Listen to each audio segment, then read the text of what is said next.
저는 이제 무료 똑소리 특강, 제가 진행하는 이제 6월 오프라인 강의고, 똑소리 특강은 이제 온라인으로 진행을 하다가 이제 오프라인으로 진행을 하고, 매달 셋째 주 토요일에 진행을 했어요. 온라인으로 할 때도 그렇고, 지금 오프라인으로 할 때도 그렇고. 그래서 만약에 다음 달에도 이제 오프라인 특강을 진행할 수도 있으니까 여러분들 이제 오시면 됩니다. 그래서 오늘은 이제 1부, 그리고 2부 이렇게 나눠져 있는데,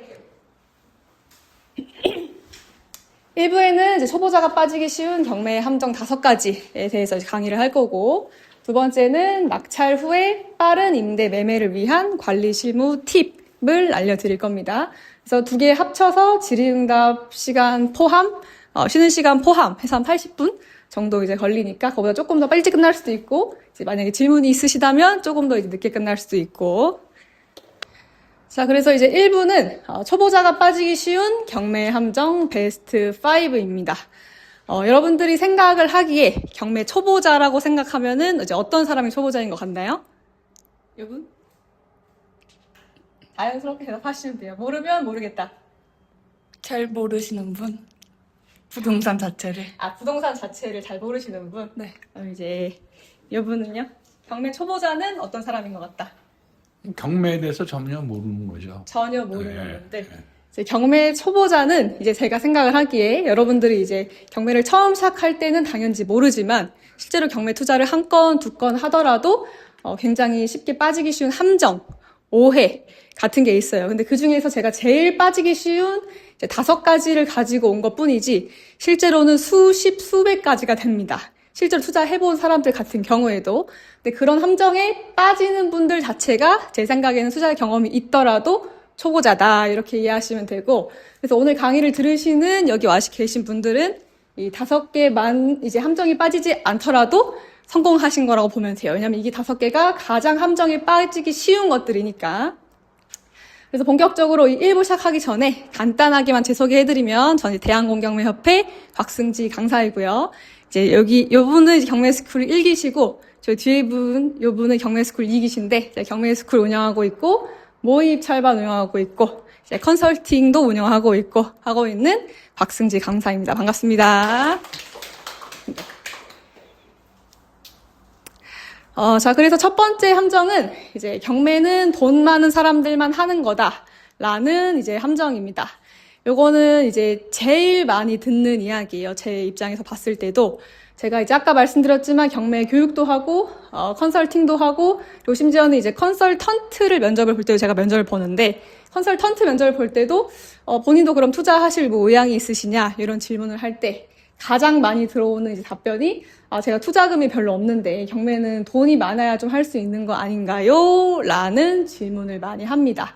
하지만 실제로는 이제 여러분들이 항상 이제 좀 자주 보시는 뭐 TV 프로그램이나 유튜브, 그리고 흔히 우리가 생각하는 그 부동산이라는 것 자체가 덩어리가 좀 크잖아요. 핸드폰은 뭐 비싸야 100만 원, 200만 원인데, 부동산 같은 경우에는 이제 싸야 수천만 원이고 이제 수억, 수십억까지도 가니까. 그러다 보니까 막연하게 내가 잘 모르는 입장에서도 부동산 투자, 어쨌든 경매 투자도 부동산 투자이니까 내가 좀 돈이 많아야 할 수 있는 거 아닌가? 라고 이제 착각을 하고 오해를 하시기도 하는데, 실제로는 경매 투자에서는 이제 1,000만 원대 소액으로도 이제 투자가 가능을 하고, 이제 쉽게 생각하기 위해서 좀 계산을 해보자면, 예를 들어서 1억에 내가 부동산을 낙찰을 받았어요. 1억을 받으면 1억짜리 부동산은 아니겠죠? 예를 들어 낙찰을 받았다는 것은 경매를 하는 이유가 저희가 싸게 사기 위해 경매를 하는 거잖아요. 그렇기 때문에 1억에 낙찰이 됐다면 그 시세가 예를 들어 1억 5천짜리를 우리가 이제 1억에 낙찰받았다라고 치십시다. 그럼 경매는 가장 큰 장점 중에 하나가 대출이 많이 나오는 거예요. 대출이 보통은 낙찰가에 정말 내가 신용상으로 엄청 큰 하자가 있다 하지 않은 이상 80%가 나옵니다. 낙찰가의 80%. 낙찰가의 80%가 나온다는 것은 내 돈은 이제 20% 정도 들어간다는 거예요. 그럼 1억의 낙찰을 받으면 내 돈은 2천만 원 들어갑니다. 근데 거기에서 취득세라든가 기타 비용 프로에서 해서 한 2% 정도 더 들어간다고 하면 1억에 2%면은 200만 원이잖아요. 그러니까 총 들어가는 돈이 뭐 이제 당연히 이제 대략적으로 계산하는 거라서 업다운은 있겠지만 2,200만 원이 들어갑니다. 1억짜리를 낙찰을 받았을 때. 근데 그 2,200만 원짜리로 현금 들어간 그 물건이 얼마짜리예요? 1억 5천짜리죠. 그러니까 1억 5천짜리 부동산도 내가 경매로 투자하면은 한 2천만 원대로도 투자할 수 있는 게 이제 경매 투자다라고 생각을 하시면 되고, 실제로 제가 첫 투자한 물건 같은 경우에는 이제 경기도에 있는 아파트인데 딱 1,000만 원 들어갔어요. 세금까지 다 포함해서 1,000만 원 들어갔고, 지금 이제 제가 월세 받고 있는 그 김해에 있는 빌라가 있는데 그 물건 같은 경우에는 이제 실제로 처음 들어갔던 돈이 한 800만 원 정도 들어갔다가 이제 보증금 이제 월세를 500에 40 받고 있거든요. 그러니까 500만 원을 회수하니까 진짜 내 순 투자금은 300만 원 해가지고 거기서 남은 월세는 이제 저희 엄마 용돈 드리고 있습니다. 네, 그렇게 하고 있고, 그리고 왜 웃으셨죠? 신기해서. 그리고 실제로 이제 어제 제가 이제 낙찰받은 이제 빌라 한 채도 있는데, 그것도 이제 보증금 회수하면 딱 1,000만 원 들어가는, 그래서 월세를 받든 아니면 차익을 보든 이렇게 할 수 있는 것들이고, 그래서 여러분들 생각을 하실 때, 내가 경매를 이제 막 시작하려고 하실 때, 지금 이제 완전 처음 하시는 분들도 계시고, 투자를 한 건, 두 건 이제 한 건 정도 이제 딱 한 건 해보신 분 한 분 있네요. 있지만, 경매는 좀 돈이 많아야 하는 것 같다. 이런 거는 완전 틀린 거고, 실제로 제 사례만 보더라도 돈 1,000만 원 혹은 그 밑에 있는 한 300만 원 정도로도 가능한 게 부동산 투자이고, 내 투자금이 작으면 투자를 못하는 것이 아니고 내 투자금에 맞게 투자를 하면 되는 거예요. 그리고 경매 투자를 하는 이유는 계속해서 반복해서 얘기 나오겠지만 돈을 벌기 위해서 경매 투자를 하는 것이지, 돈이 많아서 내가 시간 좀 남고 돈 좀 많은데 경매 투자 한번 해볼까 하는 게 아니고, 내가 좀 잘 살아보려고. 실제로 저희 교육생분들 혹은 컨설팅을 의뢰하시는 분들도 10분이 계시면은 이제 한 분 정도가 너 좀 모아놓은 좀 돈 좀 있는데 이거 한번 굴려볼까 하시는 분들, 9분은 나 좀 잘 살고 싶어서, 내가 모아둔 돈이 예를 들어서 현금 3천 있는데 그 3천만 원으로 일반 부동산 시장에 가면은 뭘 할 수 있는 게 별로 없어요. 왜냐면 1억 5천짜리 같은 물건 같은 경우에도 우리가 낙찰가가 1억이고 대출이 80% 나오기 때문에 한 2,200 정도 투자금이 들어가는 거지, 그 1억 5천짜리를 실제로 그냥 빌라든 아파트든 뭐든 일반 매매 시장으로 사게 되면은 잘 나와 60%예요. 그러니까 거의 절반 가까이가 내 현금이 들어가기 때문에 똑같은 부동산을 사도 그 부동산 살 때 일반 매매였으면은 거의 뭐 절반 가격. 그러니까 뭐 7천 정도. 경매로 사면은 2천만 원대. 그러니까 우리가 돈을 벌기 위해서 돈을 벌려고 하는 것이 경매다라고 생각을 하시고, 오늘부로는 경매는 돈 많은 사람들만 하는 거다. 나는 돈이 없어서 못하지 않을까라는 생각은 이제 없애시면 됩니다.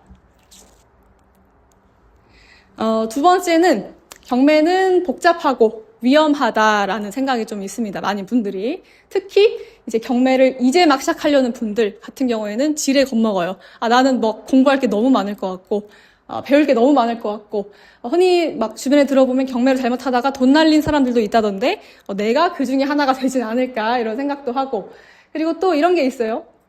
경매 이제 물건지를 이제 보시면, 그 물건 정보를 보시면 아시겠지만, 권리관계, 이제 등기부, 감정평가서, 이런 거를, 특히 감정평가서, 뭐 현황조사서, 이런 서류들이 있는데, 평소에 여러분들이 생활을 하시면서, 들어볼 일도 없고, 그걸 들쳐다볼 일도 없는 서류들이에요. 그렇기 때문에, 왠지 모르게 내가 이걸 정말 투자를 한다고 하면, 이런 거를 100% 이해해야 될 것 같고, 하기 때문에 막연한 두려움이 생기고, 그래서 이제 일반 매매보다도 뭔가 더 위험한 거 아닌가? 일반 매매는 이제 중개사가 있잖아요. 중개사가 물론 이제 요즘은 뭐 전세 사기 이래가지고 같이 사기치는 사람들도 있지만, 대부분의 중개사분들은 이제 열심히 일하시는 분들이니까 중개사분들도 껴있는데, 경매 투자는 보통은 내가 뭐 어디 의뢰하는 거 아니면 혼자 투자해야 되잖아요. 내가 이걸 할 수 있을까? 이런 생각을 하는데, 실제 팩트는 뭐냐면, 경매는 여러분들 법원 경매, 풀네임으로 하면 법원 경매라고 하기 때문에 법원에서 진행을 합니다. 그래서 여러분들이 입찰을 보러 가면은 어디로 가냐? 법원으로 가요. 법원에 있는 입찰법정으로 갑니다. 그런데 법원에서 주관을 하는 이 법원 경매가 정말로 위험하고 하는 거면 국가에서 이제 진행을 하겠어요? 그것만 생각해도 위험한 건 아니다라고 생각하시면 되고, 이 모든 정보가 사전에 공개가 돼요. 그래서 등기부 등본도 다 볼 수가 있고, 감정평가서, 현황조사서 이런 거 다 볼 수 있습니다. 여러분들이 내가 한글을 읽을 줄 모른다라고 하면 어려운 거지만, 한글로 다 써있기 때문에 한 줄 한 줄 차분히만 읽어보면 다 이해가 가는 것들인데, 괜히 내가 낯선 그런 느낌 때문에 여러분들이 어렵고 복잡하고 위험하진 않을까 라고 생각을 하시게 되는 거예요. 실제로 그 권리 분석이 여러분들 또 이제 공부하다 보면은 특히 경매 처음 시작하시는 분들 제일 먼저 하는 생각이 권리 분석 공부를 해야 된다. 제일 많이 이제 일반적으로 뭐 경매 학원에서 가장 강조하는 부분들이기도 하니까. 근데 이 권리 분석도 왜냐면 권리 분석을 잘못하면은 실제로 돈 날리는 건 맞아요. 적게는 수백에서 크게는 수억까지도 날려요. 근데 이 권리 분석이 물건이 100개가 있으면 99개, 그러니까 90%는 너무너무 쉬운, 한 3초 만에 권리 분석을 할 수 있는 그런 물건들이고, 실제로 그래요. 제가 과장하는 게 아니고. 1% 정도만, 막 들여다보고 잘못하면 막 그게 뭐 안 되는 그런 어려운 물건들이에요. 그렇기 때문에 그 99%가 너무 쉬운 권리 분석인데, 그 너무 쉬운 권리 분석의 그 기준은 당연히 소멸기준 권리 6가지만 외우시면 돼요. 이 소멸기준 권리 6가지를 알고 계시는 분들도 있고, 소멸기준 권리가 뭔지도 처음 들어보시는 게 계실 텐데, 이 소멸기준 권리는, 간단하게만 설명하면, 이제 등기부등본 같은 걸 볼 때, 등기부등본은 여러분들 부동산의 주민등록 등본이라고 생각을 하시면 돼요. 얘가 언제 태어났고, 언제 누구한테 팔렸고, 언제 누가 뭐가 대출을 받았고, 이런 이력이 쭉 있는 거가 등기부등본이라고 생각을 하시고, 우리가 이제 요약해서 등기라고 부르는데, 그 등기를 볼 때는, 이 소멸기준 권리라는 게 있어요. 6가지. 이 6가지만 외우시고, 이 등기부등본은 시간 순서대로 이렇게 쭉 보시는 건데, 소멸기준 권리가 요쯤에 있다. 그러면 위에 있는 거는 내가 이제 인수해야 될 권리. 요 밑에 있는 거는 내가 이게 뭐가 있든 나랑 상관없는 그런, 권리. 소멸되는 권리라고 해서 소멸이 되는 기준을 말해준다라고 해가지고 소멸기준 권리라고 하는데, 이 소멸기준 권리에는 이제, 그 뒤에 계신 분 같은 경우에는 전혀 이제 처음 들어본 느낌이에요. 근데 그런 거가 경매스쿨에서 배워요. 경매스쿨에서 소멸기준 권리 6가지 배워요. 예, 요 분도 이제 1기 출신이신데 6가지 뭐였죠? 앞글자. 앞가경 근저당. 네, 앞가경 근저담이라 해가지고 이제 압류, 가압류, 경매 개시 결정 등기, 근저담에서 근저당, 저당, 담보가 등기 요거만 딱 외우시고 나면은 앞에 내가 그 기준을 가지고 가서 앞에 봤는데 내가 인수해야 될 것들이 딱히 뭐가 어려운 게 없다. 그럼 깔끔한 물건. 뒤에 있는 뭐가 있든 상관없고. 그래서 너무 쉬운 권리 분석으로 되어 있기 때문에 실제로 공부해야 되는 양도 요만큼밖에 적어요. 근데 내가 막 경매를 강의를 한다. 나 진짜 뭐 엄청난 전문가가 되고 싶다 하는 게 아닌 이상은 여러분들이 실제 투자를 할 때 필요한 권리 분석은 매우 하루 만에도 끝낼 수 있어요. 하루 만에. 그렇게 이제 생각을 하시면 되고, 그렇기 때문에 여러분들이 생각할 때, 경매 복잡하고 위험하다. 이렇게 생각하시는 이유는 보통은 처음 하기 때문에 낯선 감정일 뿐이에요. 여러분들 어려운 거랑 낯선 거랑은 달라요. 어려운 건 진짜 어렸을 때가 못하는 거고, 낯선 거는 내가 처음 하기 때문에 왠지 모르는 그런 거부감 때문에 낯선 거지. 그렇기 때문에 낯설다는 이 느낌은 익숙하게 만들면 돼요. 익숙하게 되는 순간 여러분들 입장에서 경매가 쉬운 것이 됩니다. 네, 그렇게 되면 익숙하게 하려면 당연히 경매 물건 많이 보고 관련된 공부 많이 하고 저희 이제 유튜브 운영하니까 방송 많이 듣고 하면 자연스럽게 경매가 익숙하게 되고 익숙하게 되는 순간 여러분들 요 생각은 날아가게 될 겁니다. 그래서 물건 검색도 자주 하세요. 그래서 이제 아까 질문하신 그 스파레즈 프로그램 같은 경우에는 초반에 물건 검색을 엄청 많이 시켜요. 전국에 있는 거 다 보라 그래요. 다. 그러면은 당연히 얻는 장점이 여러 가지가 있는데 그 중에 하나가 제가 이제 이전에 말씀드린 경매 물건이 좀 익숙하게 되는 것. 그 외적으로 장점이 되게 많지만 그것 중에 하나다라고 생각하시면 되고, 세 번째는 공부를 다 끝내야 투자할 수 있다라는 함정입니다. 공부를 다 끝내야 된다라는 기준은 요 생각을 하시는 분들마다 또 다 기준이 달라요. 어떤 분 같은 경우에는 권리 분석 책 이만한 거를 내가 완독해서 100% 이해하고서 투자를 해야 되는 거 아닌가. 왜냐하면 내가 잘못하면 돈 날리니까. 이런 생각도 하시는 분들도 있고, 또 어떤 분들 같은 경우에는 이제 이런 식으로 내가 명도를 어떻게 하는지도 알아야 되고, 심지어 첫 낙찰을 받기도 전인데 명도하면 괜히 무섭잖아요. 내가 집에 살던 사람을 낙찰자인 내가 내보내야 되는 게 명도니까. 그러니까 명도 내가 다 막 어떻게 해야 하는지 실무를 알아야 되는데, 실무는 옆에서 진짜로 실무 경험이 많은 사람이 막 알려주는 거 아니면 내가 직접 부딪혀봐야 배울 수 있는 게 훨씬 많거든요. 근데 그렇게 배울 수도 없는 것들도 어떻게든 꾸역꾸역 배워가지고 내가 다 투자를 시작해야 될 거다라는 이제 좀 오해를 하시고, 두 번째는 이제 세금이에요. 세금 같은 경우에도 세금은 워낙 뒤죽박죽 많이 바뀌고 계속 바뀌는 게 정책이고 세금이기 때문에 여러분들 투자할 당시에 내가 투자할 그 당사자, 투자할 그 물건에 맞춘 세금 정도만 알면 투자할 때는 전혀 문제가 없어요. 근데 어떤 분들 같은 경우에는 예를 들어 내가 그냥 개인으로 투자를 하는데 법인으로 투자를 해서 투자를 했을 때 양도세는 얼마이고 취득세는 얼마이고 이런 것까지 달달달달달 외워야 나 경매 투자 좀 한다. 이렇게 생각하시는 분들인데 그건 땡. 그냥 완벽해야 된다. 내가 투자를 하기 위해서 100% 준비를 해야 된다. 예를 들어 내가 운동으로 비유를 하면 달리기를 하려고 하는데 너무 급한 상황이에요. 뒤에서 진짜 막 그 살인마가 쫓아온다. 그럼 그냥 뛰면 되잖아요. 그것처럼 경매를 할 때도 그냥 돈을 투자를 해버리면 되는 건데 물론 이제 적당한 공부는 해야겠죠. 근데 뒤에서 진짜 막 그런 살인마가 쫓아오는데 신발끈도 동여매고 옷도 청바지니까 추리닝으로 갈아입고 목걸이 귀걸이 풀고서 체육복으로 갈아입고 하는 거랑 마찬가지다라고 생각을 하시면 돼요. 당연히 여러분 경매 공부를 하는 거는 목적이 뭐예요? 돈을 버는 거잖아요. 여러분들 지금 와 계시는 분들도 다 나 돈 벌고 싶어서 오고 계신 분들이지 나 하루에 3시간씩 경매 공부하고 싶어서 오신 분들 하나도 없어요. 그렇기 때문에 경매 공부는 여러분들이 이제 경매 전 과정에 있어서 경매 투자를 통해 돈을 벌기 위한 그냥 하나의 과정이다. 라고 생각을 하시면 되고 절대 나 이거 얼마큼 공부해서 이거 마스터 해야지 물건 어떻게 해가지고 해야지 이런 생각은 피하고 경매를 오늘 처음 하시는 분들이어도 물건 검색을 할 때 나 이거 투자할 만한 거 좀 있을까? 이런 생각을 가지고 공부를 하시는 분들이랑 나 일단은 처음 공부하니까 한 6개월 동안은 진짜 공부에 전념하고 내가 어느 정도 조금 이제 워밍업 좀 한 다음에 그때 한번 물건 뒤져볼까 하시는 분들은 그 6개월 차이가 단순히 그 6개월 차이만 나는 게 아니고 이미 그렇게 시작을 하신 분들은 몸에 배어요. 막상 투자를 하려고 보면 무섭거든.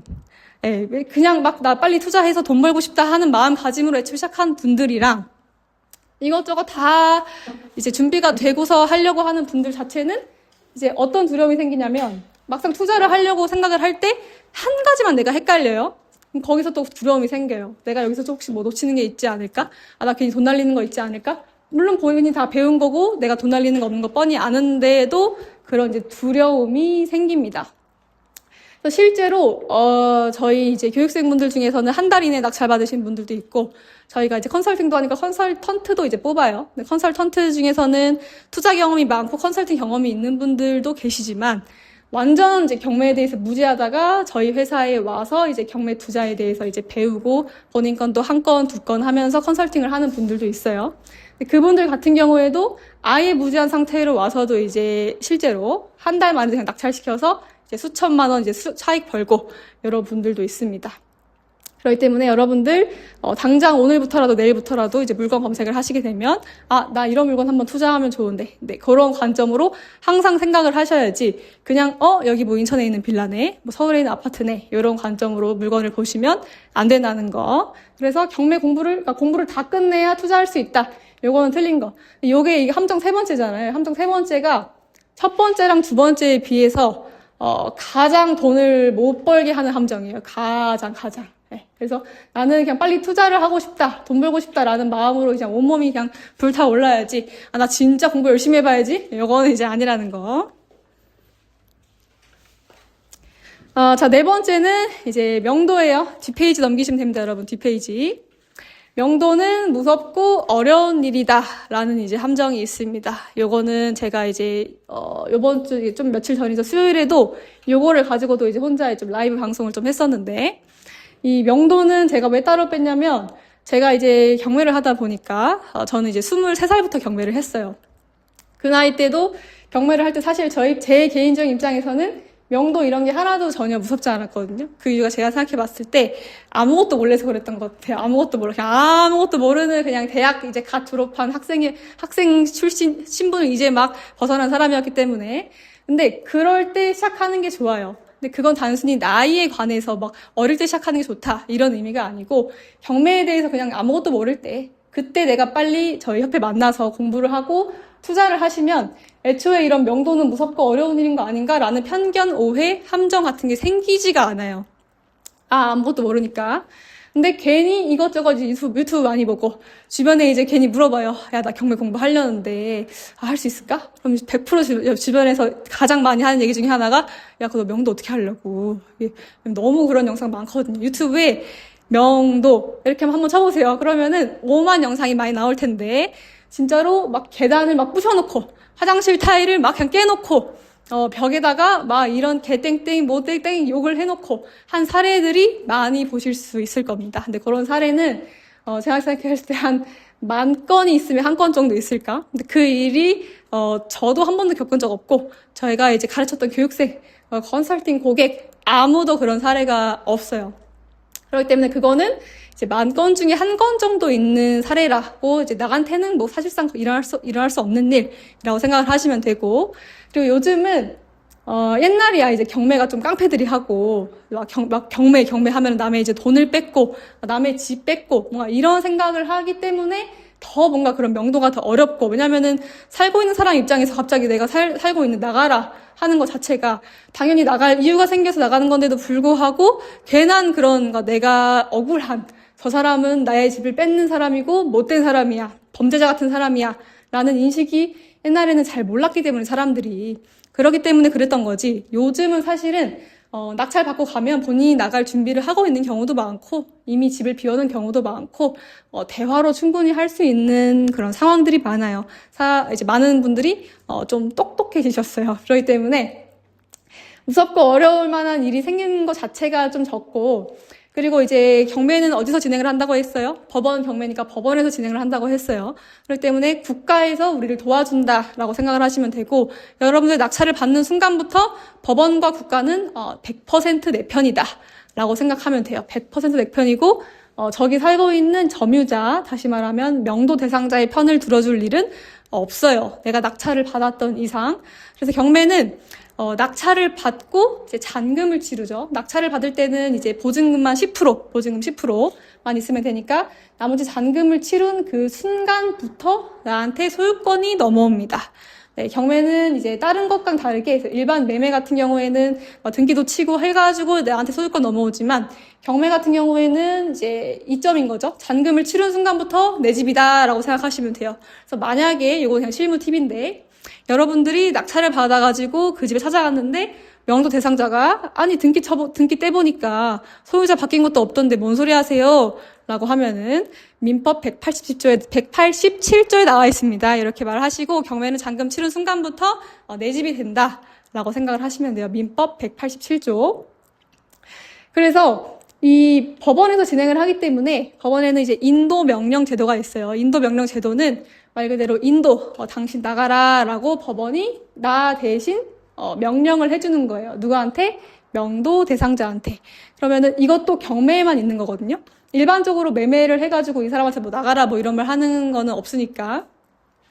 법원에서 진행을 하기 때문에 법원이 낙찰자의 편이니 도와주는 거예요. 법원이 대신 당신 낙찰 이 물건 됐으니까 나가주셔야 됩니다. 이렇게 얘기를 하는 건데, 인도 명령을 하면 보통은 짧게는 일주일, 길게는 2주, 3주 정도 뒤에 이제 인도 명령이 발송이 되거든요. 그럼 그 서류만 보고도 보통은 나가십니다. 내가 나가야겠구나라고 생각을 하고. 근데 만약에 그럼에도 불구하고 대화도 안 통하고 뭐도 안 된다라고 하면은 그때는 법으로 하는 거지만, 그것도 내가 짐 드러내고 이런 거 내가 해요? 해주지 않아요. 법원에 있는 집행관들이 다 해줘요. 나는 그냥 가서 신청서만 써주고 잘 되고 있나 한번 보기만 하면 돼요. 내가 가서 막 싸워가지고 네가 나가니 내가 나가니 오늘 나가니 이런 거 할 필요 없어요. 날짜도 법원에서 다 진행해줘요. 이날까지 안 나가면 이날 강제 집행을 합니다. 다 법원에 있는 집행관들이 해줍니다. 우리가 할 건 뭐다? 신청서만 작성을 하는 거. 그리고 일부 비용을 조금 내는 거. 비싸지도 않아요. 조금 내는 거. 왜냐면 거기도 인건비가 있으니까. 그래서 요것도 10% 이내, 100건이 있으면은 10%도 안 되는 것 같아요. 제 경험상은 한 2%? 네, 10건 중에 한 2%가 법으로 가고, 사실상은 이 법으로 하는 경우도 거의 없고, 대부분은 대화로 합니다. 아까 말씀드렸다시피, 많은 분들 요즘 똑똑해지셨기 때문에, 내가 나가야 되는 거 뻔히 알고 있고, 그래서 이제 대화를 통해서 하면 조금 이제 호의적인 분들도 계시고, 실제로는 저는 이제 수십 건을 제가 이제 명도를 해봤지만, 희한하게도 저는 만난 적도 한 번도 없어요. 명도 대상자를. 다 전화 혹은 문자. 어떤 경우는 100% 문자로만도 한 적이 있고, 어떤 경우에는 문자 좀 하다가 전화 한 2통, 3통 해가지고 집 싹 비어있는 거 사진 확인하고, 특히 지방물건 같은 경우에는 계속 투자를 하고 컨설팅하고 교육하니까 그걸 제가 다 갈 수 없어요. 부산에 있었던 실제 이제 오피스텔 컨설팅 사례 같은 경우에는 다 그냥 문자 전화로 명도하고 안에 있는 사진, 영상 다 방마다 찍어줘라. 왜냐면 이사 간 거 확인을 해야 되니까. 그래야 또 그 명도 확인서를 줘요. 명도 확인서를 줘서 그걸 받아가야 그 사람이 또 배당을 받아요. 그렇기 때문에 그것도 이제 낙찰자의 이제 권리 중에 하나죠. 명도 확인서. 명도가 된 거를 확인을 안 했는데 확인서를 주진 않을 거 아니에요? 그렇기 때문에 이것도 이제 법원이 국가가 낙찰자의 편이기 때문에 우리한테 주는 혜택 같은 거다라고 이제 이해하시면 좀 쉬울 것 같고, 그렇게 해서 집 비밀번호까지 받아놓고, 왜냐면 저희가 들어가야 되니까, 그러고서 집을 찾아가냐? 그것도 아니에요. 인근 친해놨던 공인중개사한테 이 소식을 전달하고, 집 가서 실제로 비어졌는지 한 번만 확인해 주시고요, 사장님. 비밀번호 좀 바꿔주세요. 라고 하면은 명도가 끝. 이렇게 손쉽게 할 수 있는 게 명도다. 라고 생각을 하시면 됩니다. 그리고 여러분들 이제 마인드에 관한 것만 잠깐 한 번 언급을 하면, 여러분들이 명도를 할 때 내가 주는 명도라고 표현을 하는데, 주는 명도를 한다라고 생각을 하면 명도가 굉장히 이제 마음이 편하고 즐거워요. 왜냐하면 명도가 한 번 어렵고 무섭게 시작하잖아요. 그러면 단순히 명도가 나 명도는 다른 거 몰라도 낙찰 받는 건 쉬운데, 부동산 조사하는 건 쉬운데 명도는 어려워, 이렇게 되지 않아요. 명도가 어렵잖아요. 경매가 다 어려워요. 경매 하기 싫어요. 명도가 돼야 실질적으로 내 거가 되는 거잖아요. 이미 내 거지만 진짜 내 거는 명도가 돼야 되는 거잖아요. 근데 그 마지막 끝맺음에 내가 뭔가 계속 잘 안 된다 하면 경매 투자 전 과정 자체가 이제 노이로제예요. 내가 이러려고 경매했나? 명도 이제 한 달, 2달 하면서 나 이러려고 이 돈 벌려고 내가 이 명도 하는 거야?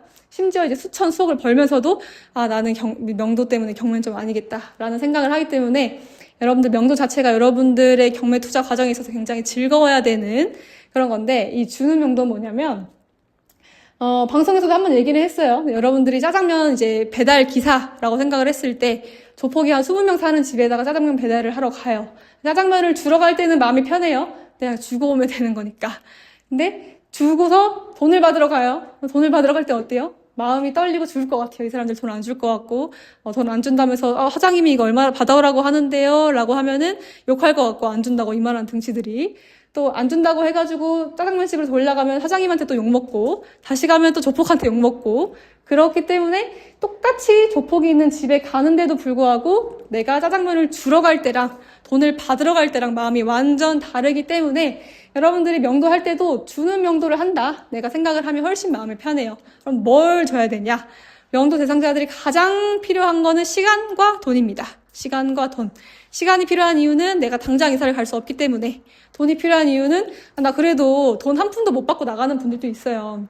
나 좀 이사비도 챙겨줬으면 좋겠다. 단돈 50이나 100이라도 하면은 그걸 다 곧대로 들어주는 건 아니겠지만 일부 내가 그래도 조금 양보해서 한 50이라도 준다, 100이라도 준다라고 생각하면은 똑똑똑 할 때도 마음이 편하고, 시간도 너 당장 다음 주까지 나가세요라고 말할 마음이면은 이 사람 안 나간다고 하면 어떡하지? 라고 두렵지만 한 달 드릴게요 라고 하면은 또 마음이 편하고, 그래서 여러분 생각할 때는 내가 시간과 돈을 그냥 조금 준다라고 생각하면 명도할 때 훨씬 쉽습니다. 그렇다고 이거는 여러분들 투자를 하시게 되면 실무적으로 많이 배우겠지만 다 들어주라는 건 아니에요. 3달 주세요라고 해가지고 3달 그냥 주는 거 아니고, 어떤 분들 같은 경우에는 명도비를 실제로 1,000만 원 요구한 분들도 있어요. 1,000만 원 요구한 분들도 있지만 제가 줬던 맥스 금액은 50만 원입니다. 다 말로 통해서 50만 원 받고 나가세요. 그렇기 때문에 명도는 무섭고 어려운 일이다, 이런 거 생각은 이제 오늘부터는 깨버리는 걸로. 그래서 여러분들 경매 투자할 때 명도? 이런 생각 떠오르면 안 돼요. 오늘부터는. 자, 마지막 5번째 함정은 이제 물건의 가치를 스스로 판단하지 못하는 것입니다. 요 경우에 이제 함정 같은 경우에는 아까 이제 경매 공부를 다 하고서 투자해야 된다, 이런 분들은 애초에 투자 자체를 못해요. 이런 분들 같은 경우는 어떤 케이스냐면, 투자는 해요. 열심히 투자해요. 근데 돈을 못 벌어요. 그러니까 애초에 투자도 못하고 돈을 못 버는 케이스도 있고, 여러분들 같은 경우에는 투자는 막 이것저것 돌아다니는데 돈은 못 법니다. 왜냐면 이제 여기 지역은 무조건 오른대요. 이런 재개발, 재건축에 관해서 이상하게 다른 것들에 만약에 여기 시세가 좀 높아요 이렇게 드는 것보다 여기 진짜 땅값 장난 아니고 재개발되고 어떻게 돼요 하면은 아닐 수도 있다는 걸 알면서도 사람이 눈이 좀 돌아요. 그래서 1억짜리인데도 불구하고 주변에서 얘기를 해요. 이건 3억에 해도 이거 가져가야 된다고. 그러면 지금 이렇게 말로만 들었을 때 뭔 소리야 하지만 그렇게 돼요. 그렇게 되기 때문에 사람들이 많이 사기를 당하고 사는 거예요. 그리고 그런 것도 있어요. 이제 저희 협회에서는 이 시세 조사를 굉장히 강조를 합니다. 이제 물건을 고르잖아요. 2만 건, 만 건이 넘는 물건 중에서 물건을 이제 골랐어요. 근데 물건을 고르는 법도 저희가 이제 알려드리고, 잘 고르는 게 이제 1번 중요하겠죠. 내가 아무리 뭐 조사를 잘하고 낙찰을 받아더라도 애초에 그 물건이 쓰레기다 하면은 필요가 없는 거니까. 그래서 물건을 잘 골랐어요. 이 물건이 좋은 것 같아요. 좋아 보여요.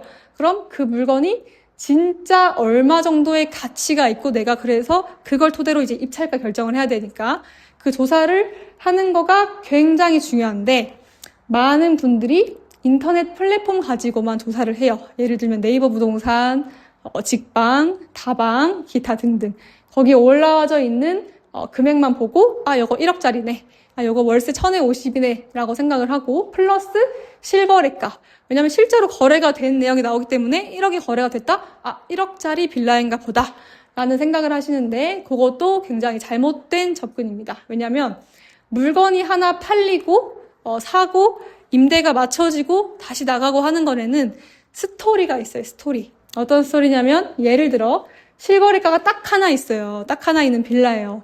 그게 1억에 팔렸어요. 작년에. 그러면 작년이면 사실 오래된 기간도 아니고 1억에 팔렸네? 시세가 1억 되나 보다 라고 생각을 할 수 있지만 예를 들어 실제로는 7천짜리 빌라인데 이 집주인하고 부동산 중개사가 좀 짜고 섰어요.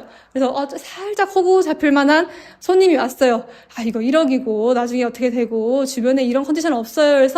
그래서 1억에 팔렸을 수도 있고 반대로 실제로는 1억 한 2천 되는 빌라인데 이 집주인이 돈이 너무 급해요. 병원비가 막 써야 되는 게 막 있고 당장 어디 가야 되는데 진짜 급전이 필요해요. 그런 분들 같은 경우에는 1억 2천인데도 한 2천 깎아서 1억에 내놓기도 이렇게 팔기도 합니다.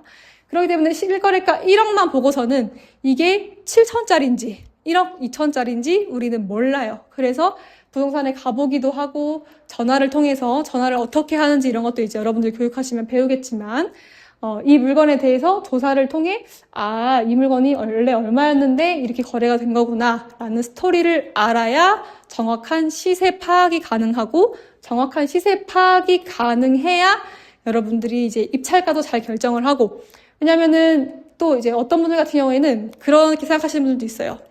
그럼 애초에 보수적으로 보면 되지 않냐.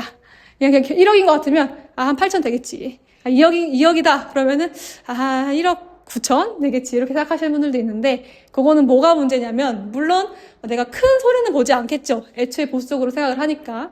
대신에 베팅력이 약해집니다. 내가 이 입찰가를 적을 때는 여러분들 1등 한 사람은 제일 많이 쓴 사람이잖아요. 제일 많이 쓴 사람은 반대로 생각하면 제일 욕심을 내려놓고 제일 적게 먹는 사람이에요. 입찰자 중에. 그러면은 그 베팅력이 어디에서 나오냐? 정확한 시세 조사를 통해서 나와요. 정확히 내가 이게 1억짜리다라는 거를 알고 있어서 내가 그러면은 7천에 써가지고 3천 차익을 봐야겠다라는 머리가 돌아야 베팅력이 생기는 건데 똑같이 물건을 가지고 남들 다 1억으로 보는데 나 혼자 8천으로 봐요. 그러면은 7천 쓰면 1,000만 원 벌잖아요. 안 하고 싶어요. 나 5천. 그러면 똑 떨어지는 거예요. 그렇기 때문에 정확한 시세 조사를 할 줄 알아야 되는데 그거는 여러분들 스파레주나 경매스쿨에서도 좀 배울 수 있겠지만 물건 조사한 그 기록을 객관적으로 다 수집을 하고 그 물건을 좀 분석을 할 줄 알아야 돼요. 그 분석을 하는 과정이 여기에 있는 스스로 판단하는 과정이에요. 근데 요거를 못하기 때문에 물건의 가치를 스스로 판단하지 못하고 이거 개발해가지고 무조건 오른대요. 여기 얼마요? 라는 유튜브 방송, 중개사의 말 혹은 이제 실거래가 나와 있는 매물들 가지고만 생각을 하면 여러분들 스스로 판단을 하지 못한다는 거 그래서 여러분들 조사를 할 때 요거를 항상 생각을 하고 이제 내가 항상 주관을 가지고 기둥을 항상 두고 조사를 하셔야 된다는 거. 그래서 이렇게가 이제 마지막 함정 5번째이고 함정 첫 번째부터 5번째까지 배웠고 여러분들 이 강의를 들으셨으니까 오늘 이후로는 이 5가지 함정은 더 이상 이제 생각 안 하시면 되고 한 5분, 10분 정도 쉬었다가 이제 2부 시작하도록 하겠습니다. 화장실 갔다 오실 분들은 화장실 복도 나가서 왼쪽에 있으니까 다녀오시면 돼요.